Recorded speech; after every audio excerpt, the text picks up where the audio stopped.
Okay. Okay. The Cabin in the Woods seems to me is very much about the nature, our voyeuristic nature, and the nature of horror itself. I was wondering what you think the appeal of horror is and why it's endured so much.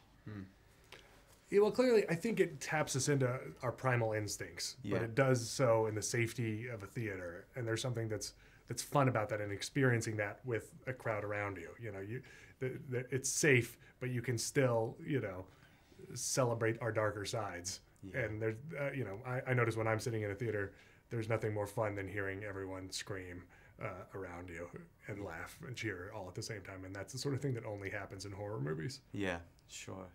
And Jesse, you now come, you know, part of a long tradition of doomed youths who enter the woods to their peril. Yes. What sets you and your fellow cast members aside from the hordes of doomed teens? I think something that sets this group of kids apart from the other ones is that we're kind of on its face. We are immediately, you can kind of tell there's a bit of a classic archetype being laid out before you. Yeah. But unlike other films that either kind of use that model and then for some reason try to run from it and pretend that they're not using that model, or outright spoofing that model, we're doing neither. We're just kind of turning it right in the face of it and running right towards it and kind of redefining how that can be used. Sure. And I think that it's also more about the interplay between them and how well they know each other. And I think it really attaches itself nicely to the audience, because horror films, the audience always tries to, they picture what would they do in that situation.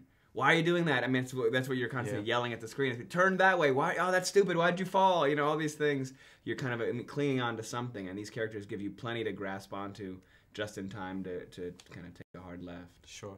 I mean, it is part traditional horror flick and part subversive approach, and how easy is it to strike that balance between the two? You know, it's hard.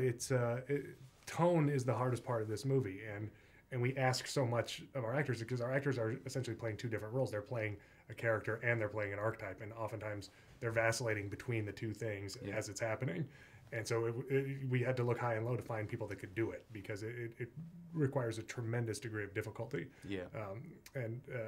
And so we were, you know, watching it very closely every day just to find that proper balance between the two. Sure. Well, there's another balance as well between comedy and scares, and how important do you think it is to strike that balance too?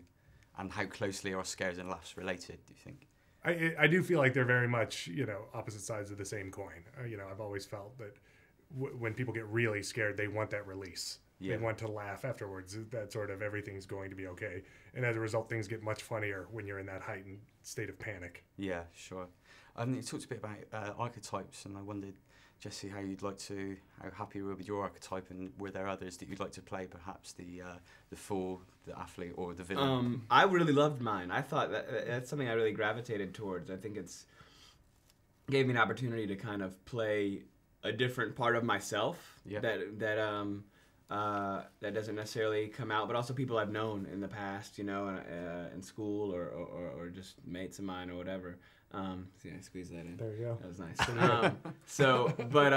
But yeah, that was really something that attracted me right away, was to play this kind of square, kind of socially awkward person that's constantly trying to find their center, kind of find a space to really have a foundation, and that's constantly, this ground is slippery, and that's weird, and that's also part of adolescence, that's part of your teenage years, that's part of going to a new school. This was in many ways a new school for my character. He's coming in with these 5 new characters, getting in this new vehicle, going to this new kind of place off in the unforeseen, you know, territory. So that was fun to kind of be unhinged in that way. Sure. And I mean yourself and Joss are obviously genre enthusiasts. How important was it for you and the other cast to know your horror and be an enthusiast? We kind of took it upon ourselves under, you know, once we got to Vancouver to shoot this thing, to study up even more than we already had a background. You know, everybody, I think, you know, most people who liked movies in some form and weren't too terrified to even play the game have seen some horror in the past. But we studied up and watched, you know, our DP, Peter Deming, shot Evil Dead, so we made sure to kind of have a lot of fun watching that and the sequels, and just getting a sense of context, right? Knowing the rules so that we can break the rules. Yeah. Right? Getting a sense of foundation, because this is not even in the ballpark of replicating anything. It's just knowing what field that you're playing in what's been done before, Yeah. and all that made us appreciate this script and this project all the more. Well, Tom, sorry, we have to finish. I've been sure. Oh, right, sorry. Sorry. Okay. Okay. All right, cheers, Thanks, guys. man.